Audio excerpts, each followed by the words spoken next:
Jina la Bwana libarikiwe. Amen. Tunashukuru Mungu wetu ambaye ni mwaminifu kwetu kila leo. Tumelala na kuamka ni kwa neema ya Mungu. Wala hakuna mtu aliyefanya nguvu yake mwenyewe kusudi awe hai leo.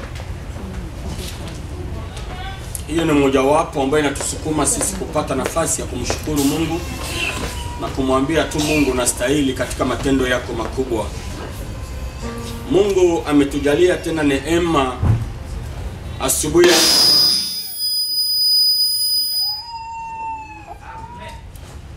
ya leo ili kwamba tupate kuzungumza neno ambayo inasema kutembea na Mungu. Kutembea na Mungu. Neno kutembea tunaifahamu sote, silo neno geni. Lakini kutembea ni kuambatana. Kutembea ni kuambatana na mtu. Kama unatembea pamoja na mtu, ni kusema mnaambatana pamoja na yeye katika safari fulani ambayo mnakuwa nayo. Na leo Mungu ametaka tutembee pamoja na yeye. Na nabii Isaya akatabiri, akasema ya kwamba na kutazaliwa mtoto mwanaume, na huyo mtoto mwanaume jina lake itakuwa ni Emmanuel, maana yake Mungu pamoja na mwanadamu. Mungu aache mbingu na kuja kutembea pamoja na mwanadamu, kuja kuishi pamoja na mwanadamu. Na manabii walitamani waione siku ile, lakini walikosa nafasi.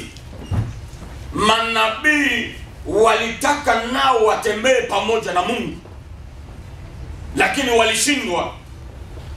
Muda wao ulipita. Wakati wa kale Mungu alikuwa anakuja, anaingia ndani ya nabii, na akiisha kumaliza kazi ya kunaba ndipo Mungu anaondoka naenda tena. Yaani Mungu hakukuwa pamoja na manabii, lakini Mungu alikuwa upande ya manabii. Mungu alikuwa upande ya Israeli, lakini hakukuwa pamoja na Israeli. Ikabidi kufika kipindi ambapo Mungu atatembea pamoja na mwanadamu, ataishi pamoja na mwanadamu, atakaa pamoja na mwanadamu, atalala pamoja na mwanadamu, atakula pamoja na mwanadamu. Mungu anaacha mbingu na ufalme na utawala wake wote ili kwamba atembee pamoja na mwanadamu. Tena kusoma neno la Mungu katika Zaburi ya 114 mstari wake wa kwanza mpaka 4.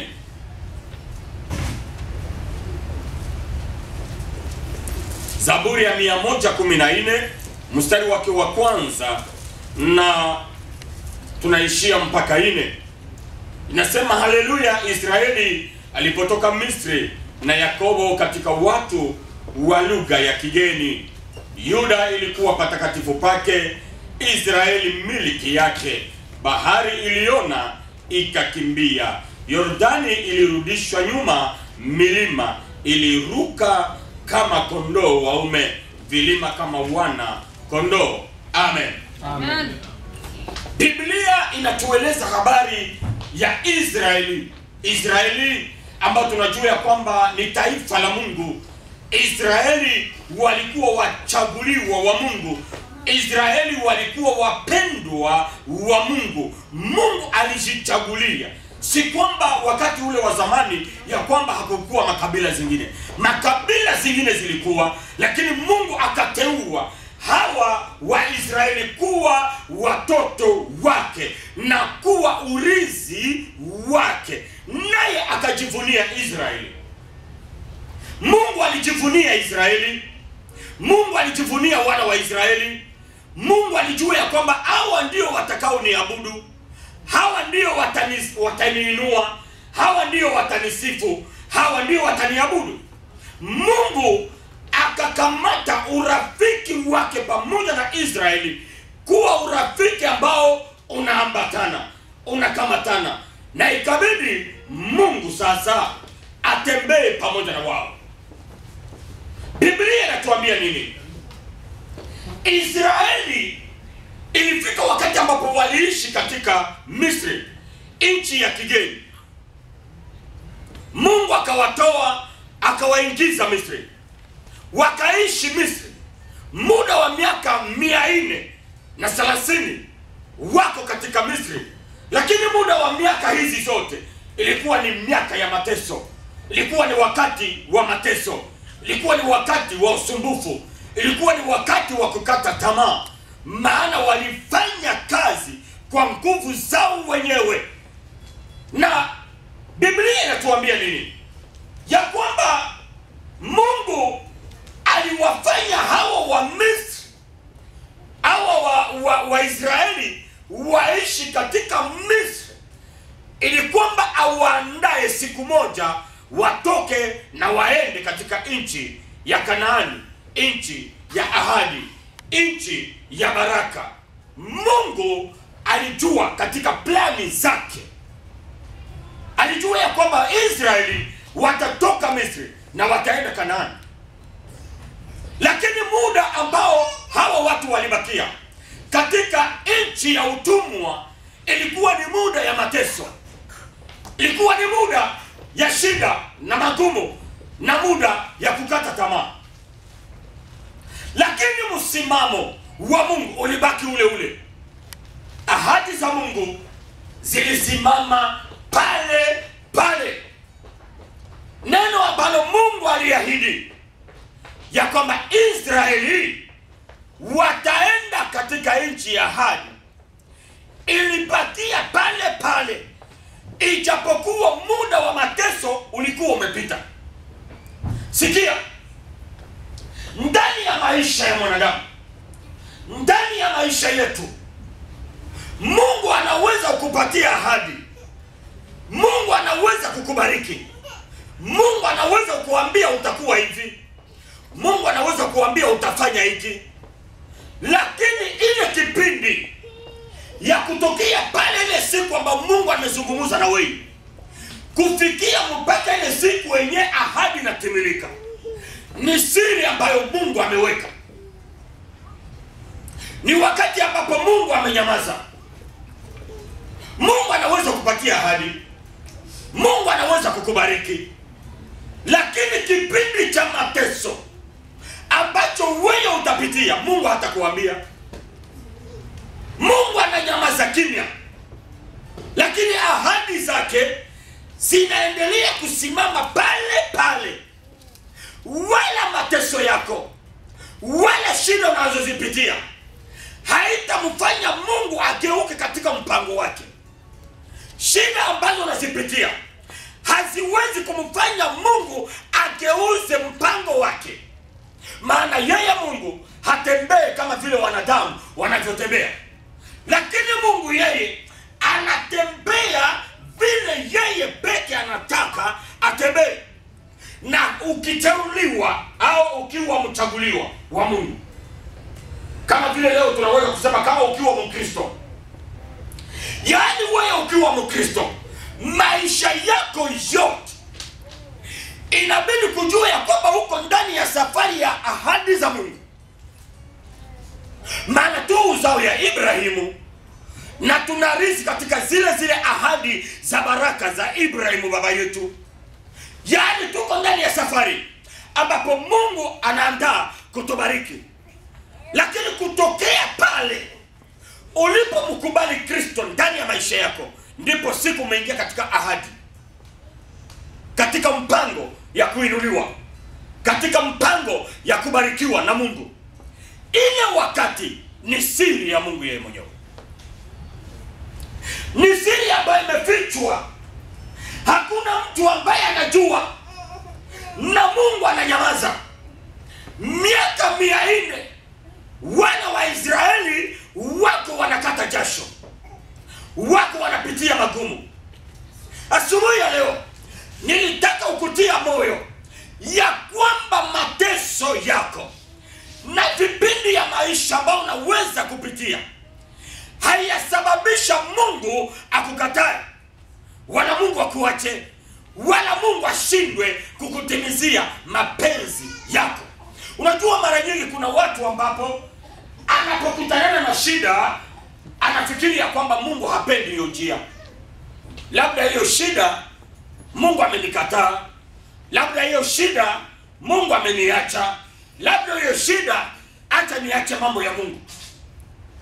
Wakati wa ukimya wa Mungu ni wakati wa ukame, ni wakati wa kukaukiwa, ni wakati wa kushindwa, ni wakati wa kupungukiwa, maana ahadi imekawia kutimilika. Kuna watu wengi ambapo wameshindwa kufikia ahadi za Mungu sababu Mungu amewaficha siku ya zile ahadi kuchomoka. Mungu amekuficha baraka zile ambazo ametarajia kupatia, wala hakuambie siku. Inabakia katika fumbo ya Mungu, lakini Mungu anakuachia wakati ili kwamba ajua uvumilivu ambao wewe unakuwa nayo ndani ya maisha yako.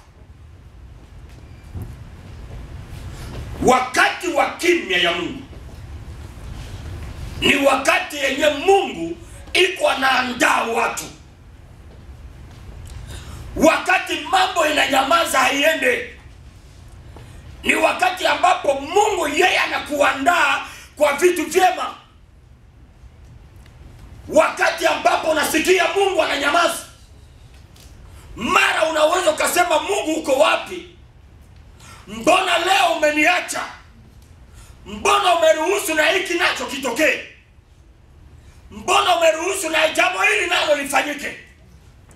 Mungu yeye ananyamaza, lakini ahadi aliyoandika inabakia pale pale, na lile ambalo unataka kulifanya ni sharti utalifanya tu, sababu Mungu ameahidi kukubariki na Mungu atakubariki. Ijapokuwa vipimo ya shida na magumu ambayo unayapitia. Unajua, vitisho ambavyo tunakutana nayo katika imani inatufanya watu wengi kurudia nyuma, na watu wengi kushindwa, na hata watu wengine wameanguka katika dhambi. Wanaacha Mungu, wanasema mbona Mungu amekawia? Mbona Mungu ameruhusu na hiki na hiki? Mbona Mungu amefanya na hiki? Lakini jua, Mungu hawezi kukutosha kwenye wewe huko na kukutupa ndani ya kifo. Kila kwenye Mungu anakutupa kuna kuwa shabaha yake.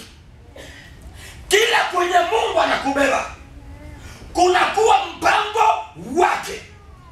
Mungu yeye anajua vile iko natembea na wewe. Unajua, kutembea na Mungu inahitaji ujue kwanza lugha ya Mungu, ujue usemi wa Mungu, ujue Mungu anasema nini, Mungu anataka nini. Sikia, mara nyingi watu wanajiuliza, nitajuaje usemi wa Mungu na mimi siko nabii? Sasa inabidi nikuwe nabii, alafu mimi nitakuwa ninasema kwa lugha ya mbinguni, nitazungumza na Mungu na Mungu pia atazungumza na mimi. Haiko watu yote wanaweza kupewa kipawa cha kuwa nabii, lakini Mungu anazungumza, Mungu anaongea, Mungu anajua vile anatembea pamoja na wewe. Biblia inatuambia nini? Ya kwamba wana wa Israeli wakabaki katika kipindi cha uchungu, kipindi ya mateso, kipindi cha kuachiwa, wakawa kama vile mayatima, wakawa kama hawana Mungu. Wapagani wakawachezea, wapagani wakawadharau, wapagani wakawatukana, na wakasema hawa watu wanastahili kuwa watumwa. Mtu anaweza kuchezea maisha yako ni wakati bado hajajua siri yenye Mungu anakuwekea ili kwamba uinuliwe. Mtu ambaye hana macho ya kiroho na ambaye hamsikilize Mungu hawezi kujua ahadi za baraka ambazo zinakuwa ndani ya mtu. Hakuna mtu ambaye anaweza kujua nyota yako. Hakuna mtu ambaye anaweza kujua baraka zako. Mtu anaweza kukuona unavala, unakula kama yeye, anafikiri unafanana pamoja na yeye, na anaweza kukufanyizia kila chochote kile kibaya kwa sababu hakujua kwa ndani. Anayekujua kwa ndani ni Mungu. Mungu ndiye aliandika karatasi. Yeye alifanya kaneva, alifanya utaratibu fulani kwa ajili ya maisha yako. Mungu anajua utatoka kwa hiki kipindi, unaingia katika kipindi hiki. Utatoka kwa hiki kipindi na utaingia katika kipindi. Na katika vile vipindi vyote kunakuwa kipindi kimoja cha mateso. Ndani ya vile vipindi vyote ambavyo Mungu ameweka katika plani, ndani mnakuwa mateso.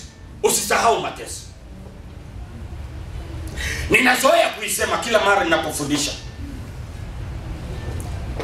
Yaani mtu wa Mungu, injili ya leo ni kuambia watu utanunua gari, utanunua ndege, utanunua nyumba, utabarikiwa, utainuliwa, lakini kukuonesha mateso hawapendi. Na wengine wanasema ukifundisha watu Bakristo juu ya mateso batakimbia kanisa, batasema ule Mungu kumbe habariki yake. Lakini mimi ninakufundisha ya kwamba ndani ya plani ya Mungu mnakuwa kipindi cha mateso. Kila mtu ya Mungu aliyeinuliwa, kila yule ambaye utamuona dunia ni mtumishi wa Mungu aliyebarikiwa, anakuwa na historia ya mateso ndani ya maisha yake. Mtu yule hakose ushuhuda, hakose fasi kwenye Mungu alimtoa. Kuna njia ambayo Mungu alimpitisha ndani na Mungu alinyamaza, Mungu akawa kimya. Mpendwa, ungalijaliwa neema kunielewa asubuhi ya leo. Mtu asikufundishe ya kwamba kipindi unachokipitia ni shetani. Mungu anaruhusu shida uzipitie wakati ambapo anajua anakuandaa katika baraka fulani. Masomo ya Mungu haiko kwenda kwenye shule, haiko kusoma teolojia. Sio masomo ya Mungu. Teolojia ni science. Watu wanajifunza Mungu. Lakini kuna wengine ambao hawaokoki lakini wanaenda kwa teolojia. Na anaweza kuwa mchungaji wa kanisa lakini bado hajaokoka, hajaitwa na Mungu. Teolojia inatayarisha wachungaji ya makanisa, lakini teolojia haitayarishe watumishi wa Mungu. Watumishi wa Mungu ni wale ambao wameteuliwa na Mungu, na Mungu akawapeleka university, akawapeleka kwenye shule, na ile shule inaitwa mateso. Pita ndani ya mateso, pita ndani ya magumu, alafu utakapotoka mule ndani ya ile mateso ndipo utakuwa umeivya. Mungu atakuwa amekuandaa. Unajua oro wakati wako wanaisafisha wanaimwangia asidi. Asidi ukimwangia mwili inatobola mwili, inalunguzi. Asidi ukimwangia kwenye ile matiere ya oro, kila chochote kilicho kinyume ya oro kitalungula. Buchafu yote itatoka. Na wakati ile oro inatoka pale kwenye imechomwa, inakuwa inangaa. Mtu wa Mungu anahitaji kuwa na muda ya kujua lugha ya Mungu, ya kujua nini Mungu iko anaongea na mimi. Mtu ya Mungu hawezi kuwa haraka katika mambo yake. Mtu ya Mungu hawezi kufuatilia yenye wengine wiko wanasema. Mtu ya Mungu hawezi kufuatilia ushuhuda ya mtu mwingine. Maana mtu mwingine anaweza kufika hapa na shuhudia, anasema mimi Mungu iko mzima, Mungu alinitendea, Mungu alinibariki, nilikuwa nahitaji kwa hii tu wiki, niliomba Mungu anipatie nguo, leo Mungu amenipatia nguo, mimi namshukuru Mungu. Wewe usizanie kama na wewe ukiomba leo na timacho tokea shuhudia.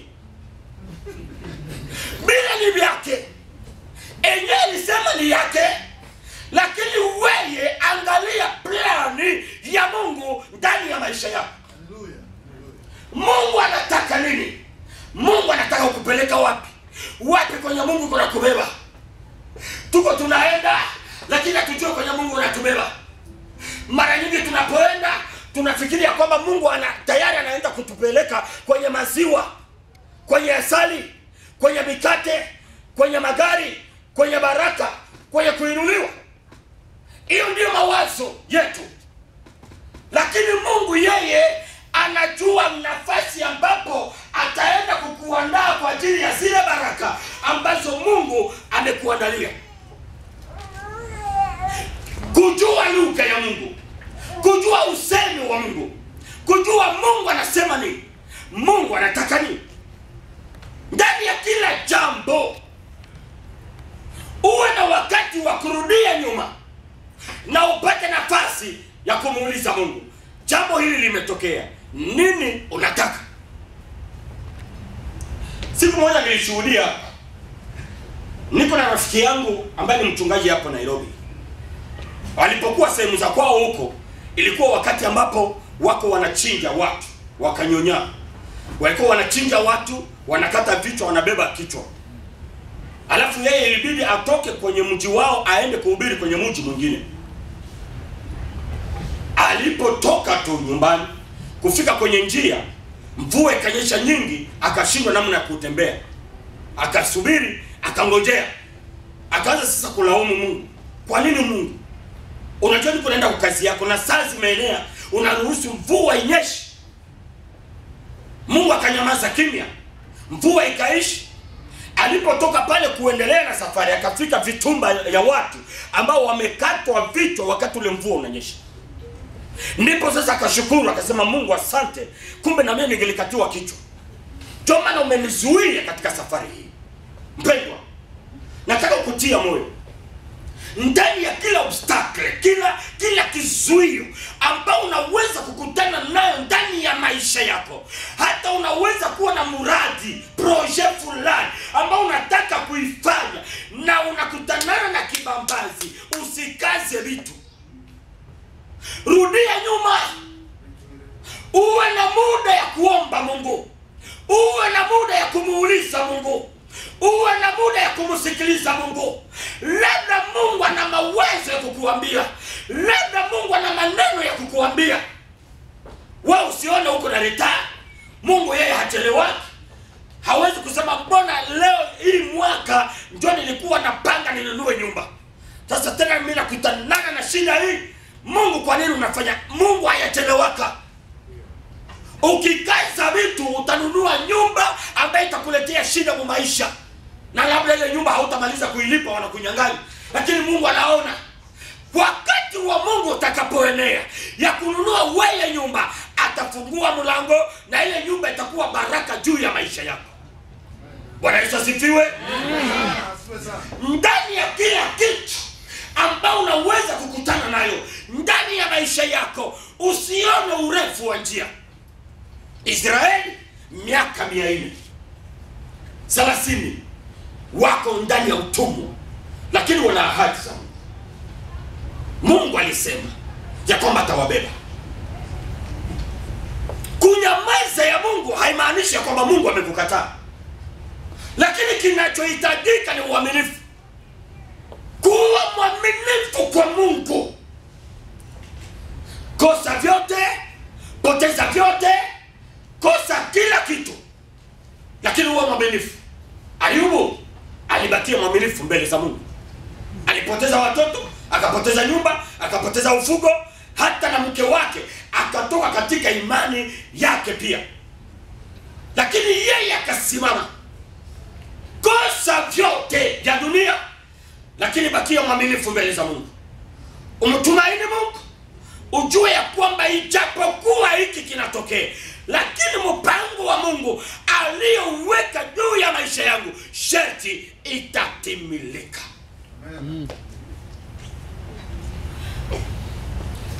Ndani ya maombi kunakuwa sehemu tatu. Wakati ambapo unapoomba Mungu kunakuwa sehemu tatu. Kunakuwa sehemu ya kupewa ahadi, na kunakuwa sehemu ya ukimya wa Mungu, na kunakuwa sehemu ya jibu la Mungu. Wakati wa kupewa ahadi ni wakati wa faraja. Mungu anakufariji, nitakufanyia hiki, nitakutendea hiki, utakuwa hivi, utatembea hivi, utakuwa hivi. Unafarijika, unasema Mungu asante. Labda wewe ndani ya mawazo yako unaweza kufikiri hivi kesho na itatokea yenye Mungu amesema, lakini kunakuwa sehemu ile ya kimya ya Mungu. Jibu liko na Mungu amesema. Kama Mungu amesema, kama Mungu amekubariki, kama Mungu amekujibu, amekutia nguvu katika moyo, lakini anangojea tena aone uvumilivu unao na imani ambayo unasimamia wakati ule wa ukimya. Yeye amefanya, yeye ametenda, amesaini mbinguni ya kwamba hiki kitu kitakuwa cha mtu fulani, ili jambo litatendeka kwa mtu fulani. Sasa ule wakati ule wa ukimya wa Mungu ndio wakati wa hatari, ndio wakati watu wameshindwa, ndio wakati watu wamerudia nyuma, ndio wakati watu wanaanza kuabudu sanamu, wanaacha Mungu wa kweli. Wengine wanasema Mungu amekawia, lakini Mungu wa mashetani yeye hakawie.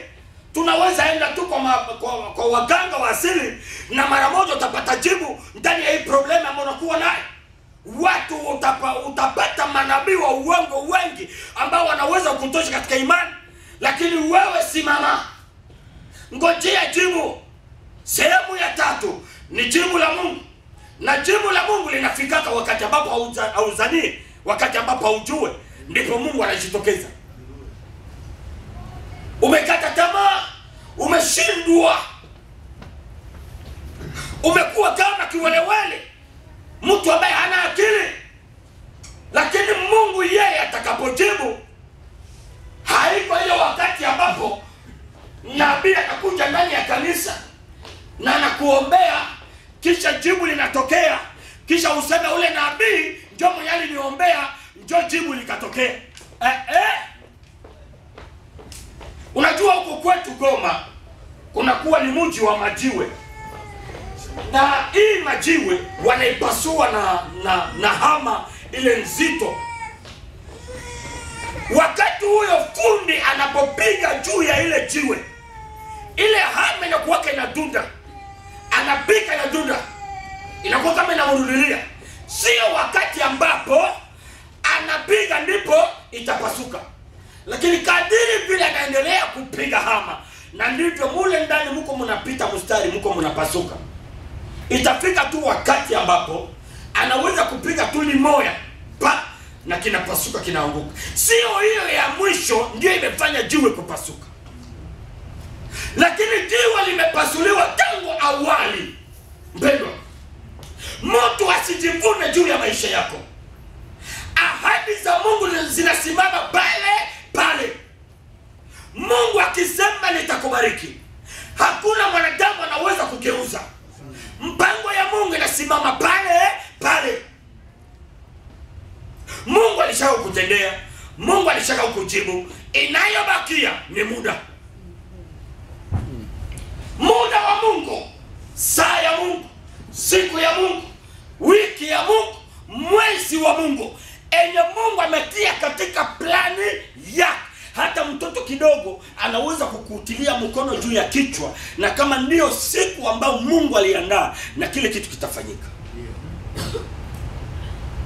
Na Mungu yeye alishaka kumaliza operasyon yake. Yeye alishaka maliza kazi yake. Inayobakia ni wewe kuwa mwaminifu mpaka siku ya kutimilika. Na hiyo ndio kipindi kizito. Watu wangapi ambao walitupa imani kwenye kambi?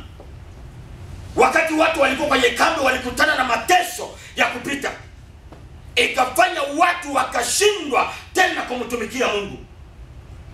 na wengine walitafuta madawa ili kwamba wapate restoration, na wengine walitoa watu wao ili kwamba waende Marekani. Lakini sio ile imekufikisha Marekani. Ahadi yenye Mungu aliandaa juu yako iko pale pale. Pendwa,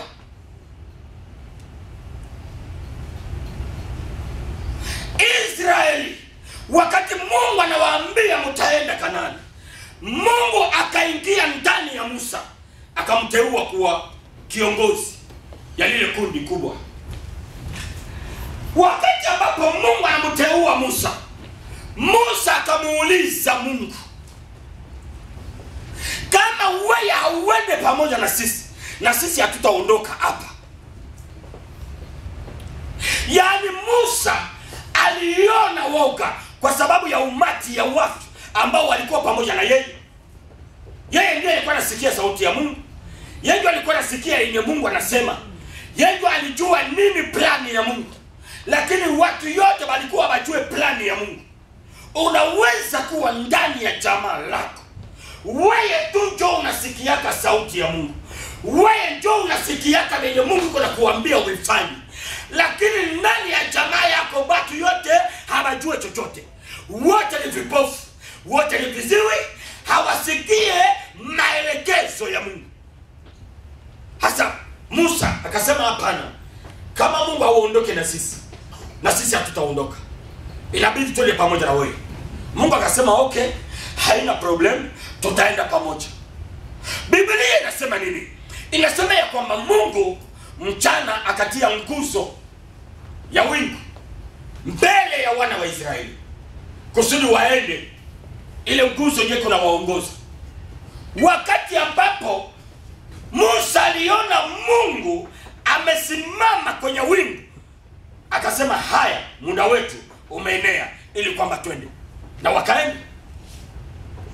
Walipoenda, ilipofika usiku, ile nguzo ya wingu ikageuka nguzo ya moto. Ile nguzo ya moto ayo ikakuwa mbele yao inawasimamia.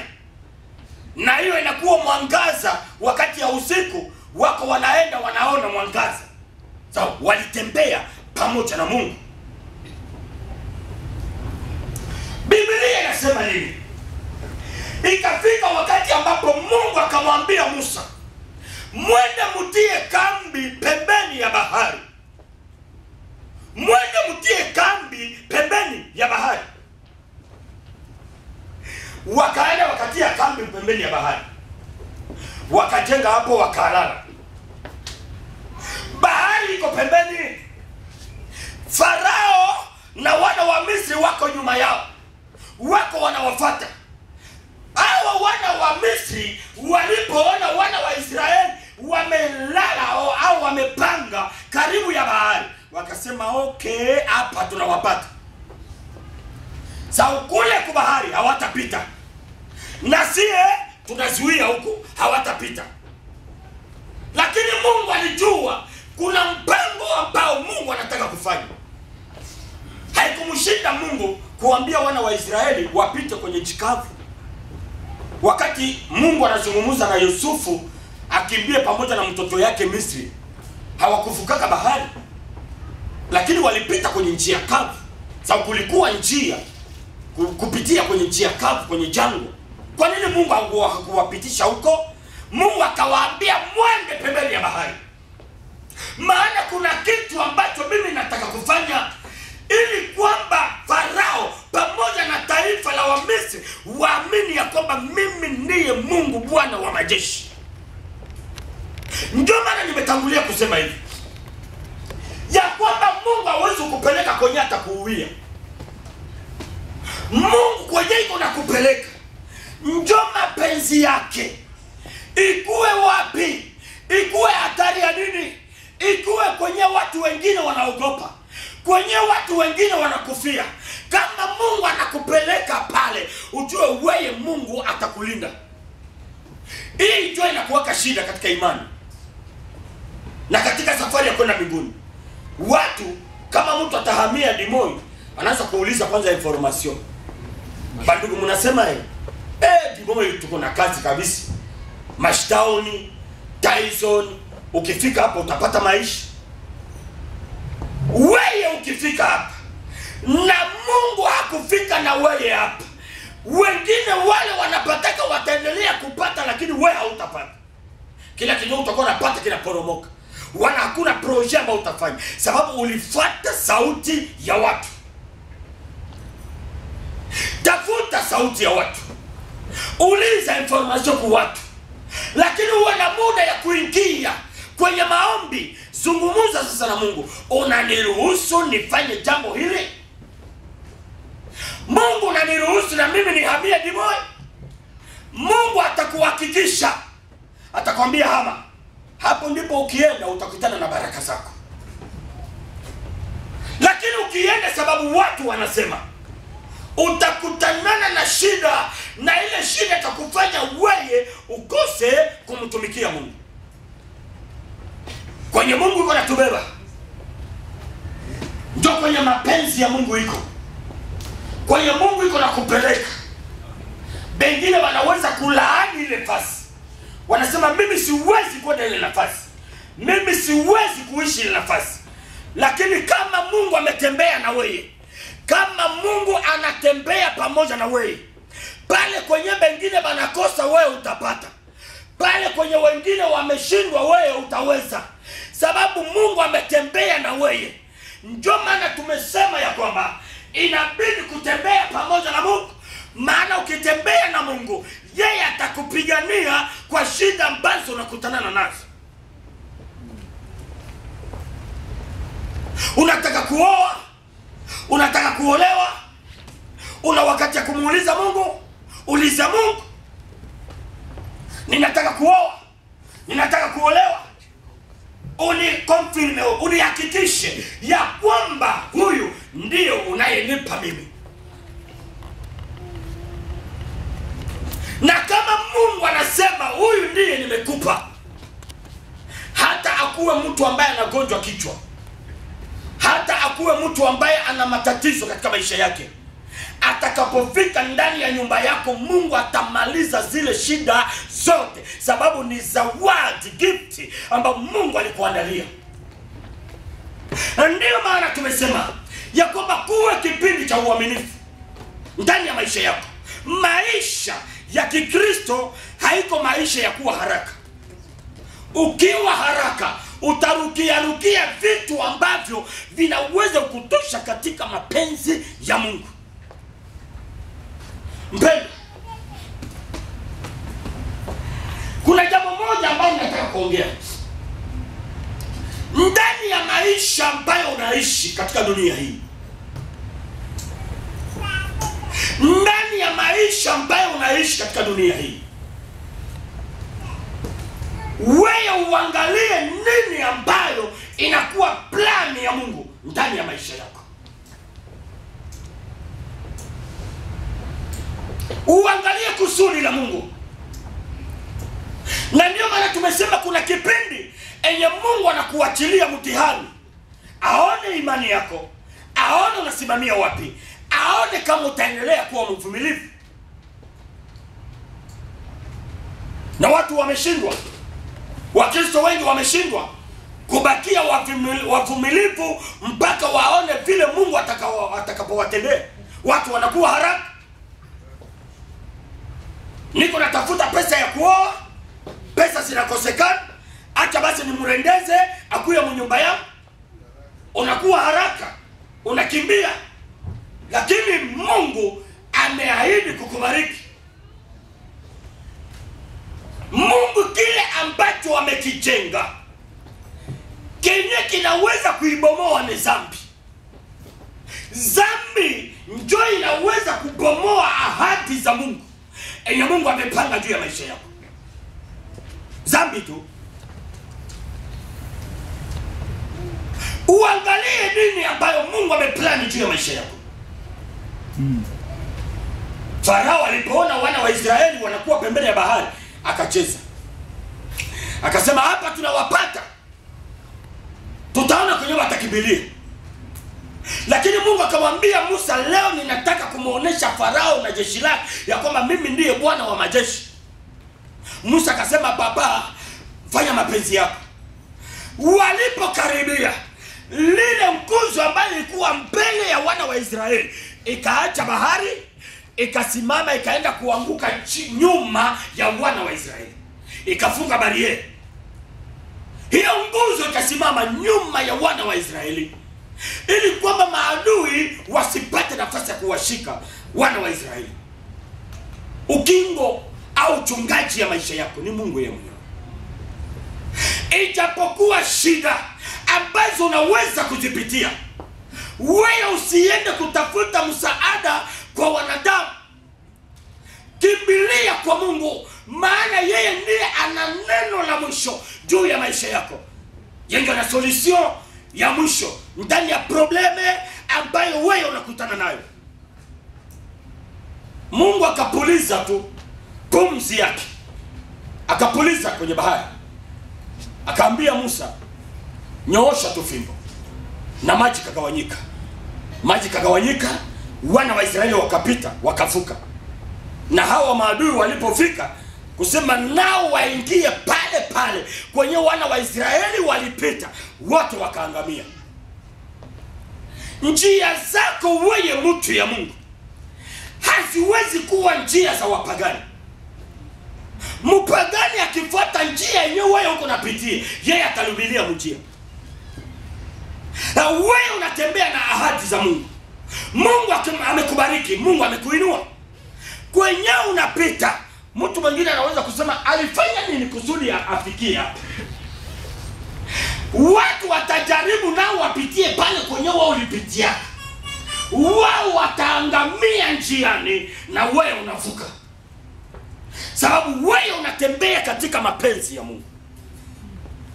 Mpendwa, kutembea na Mungu inahitaji kuwa na woga wa Mungu kwanza ndani ya maisha yako.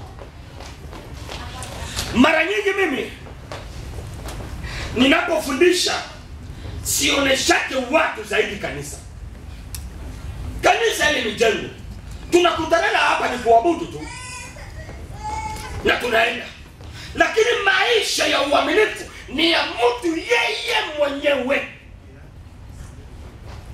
Ndani ya kona, ndani ya wapi kwenye unaweza kukutaniwa, uwe mwaminifu. Iwe ndani ya giza, iwe ndani ya stage kwenye hawakujue, iwe nafasi ambako hakuna mapasta, wewe bakia mwaminifu mbele za Mungu. Sababu ile uaminifu yako itakufanya wewe ufikie ahadi za Mungu. Ni bahati mbaya kama mtu anaweza kuvumilia kwa mikono ya Mungu. Umejua kweli ya Mungu lakini unaenda kufanya dhambi. Unajua Mungu hapendi hiki lakini wewe unakifanya. Hapo ndipo kunakuwa hatari, sababu haiwezekani wewe mtu ambaye unajua kweli ya neno la Mungu uanze kusema nilidanganyika tu, niliona wengine wanafanya vile na mimi nikafanya tu vile. Wewe unajua kweli, na ile kweli ndio yenyewe itakuhukumu wewe ndani ya maisha yako.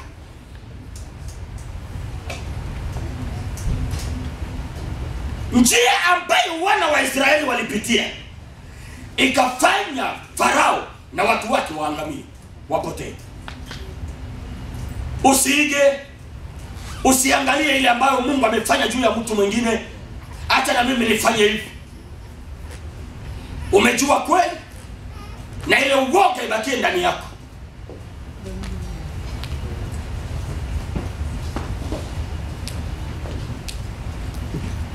Kumbukumbu la Torati sura yake ya 9 mstari wake wa kwanza mpaka 4.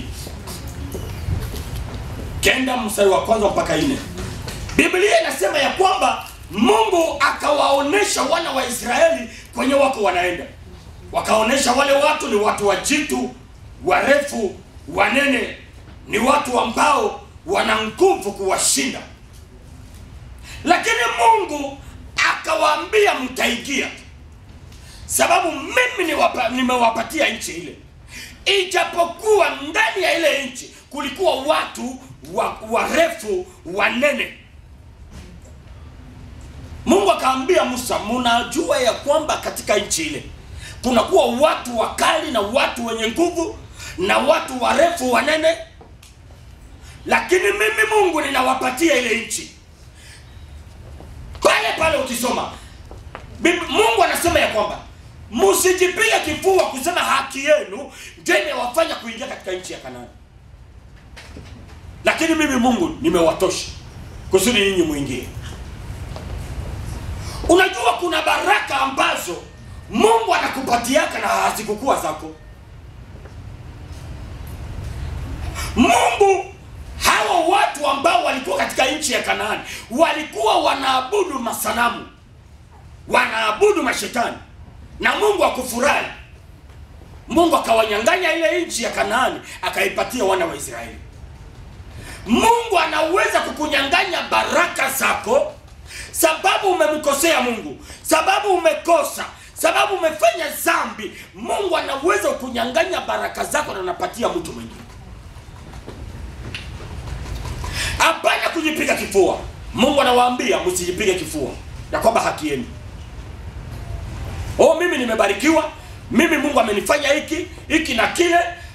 Nini tena? Enyeme naweza kuomba. Hakuna kenyeme naweza kuomba. Ndipo unaanza kufanya dhambi. Baraka zenye Mungu anakupatia, pesa Mungu anakupatia, inakuwa pesa ya kuhonga makahaba. Pesa ya Mungu anakupatia, watoto wako na bibi yako hawaione, lakini watu wengine ndio wanakula zile pesa. Mungu siku moja atakunyang'anya. Mungu atalogota mtu ni mtu kwenye anamtosha, na atamuleta arizi baraka zenye wewe unakuwa nazo. Mpendo, asubuhi ya leo nitaka kuambia ya kwamba usicheze pale kwenye wewe uko. Kama Mungu amekusamini, kama Mungu amekubariki, tunza baraka zile ambazo Mungu amekupatia. Na utaitunza ni katika hali ya utakatifu, katika hali ya woga wa Mungu. Umuogope Mungu, ndipo utatunza ile baraka ambayo Mungu amekubariki ndani ya maisha yako. Mungu amekutosha mbali na amekuingiza. Mungu anatosha wana wa Israeli Misri na anawafikisha mpaka Kanaani. Kumbuka ndani ya maisha yako urefu wa njia ambao umeifanya. Siku gani ambapo ulijua ya kwamba utaingia Marekani? Haukuwa na mpango ule, lakini ilifika wakati ambapo Mungu ameruhusu wewe uingie Marekani. Si kwamba wewe ndio unajua kusamba kudosie, si kwamba wewe ndio unajua kupanga dosie, maana wale ambao wangali wanachelewea huko wanajua zaidi kukuliko, wanajua mengi kukuzidia, lakini bado wangali wanabakia. Mungu wewe akakuleta Marekani. Usijipige kifua ya kwamba mimi ndio najua kuomba kupita watu wengine. Yote ambao utafanya katika nchi ya ahadi ambayo Mungu alikuandalia iwe kwa ajili ya utukufu ya Mungu. Bwana Yesu asifiwe. Amen. Angalia utukufu ya Mungu ndani ya kila kitu ambacho unachokifanya, kwa nafasi ambapo Mungu amekuweka. Vipindi vya maisha yako ambao unayapitia enye naweza kumchukiza Mungu ni dhambi tu. Dhambi tu ndio inafanya Mungu anakutosha katika ahadi, na wengine wanashindwa kufikia mahali ambapo Mungu iko anataka wafikishe. Mungu ana plani mzuri juu ya maisha yako, lakini haumsubiri, haungojee usikie nini yenye Mungu anasema juu ya maisha yako. Injili ya Luka sura yake ya 5 mstari wa 4 mpaka wa 7.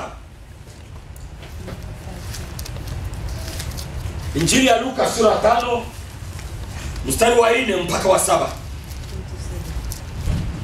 Biblia inatueleza habari ya Yesu pamoja na wanafunzi wake. Akawakutana wako wanavua samaki kwenye bahari.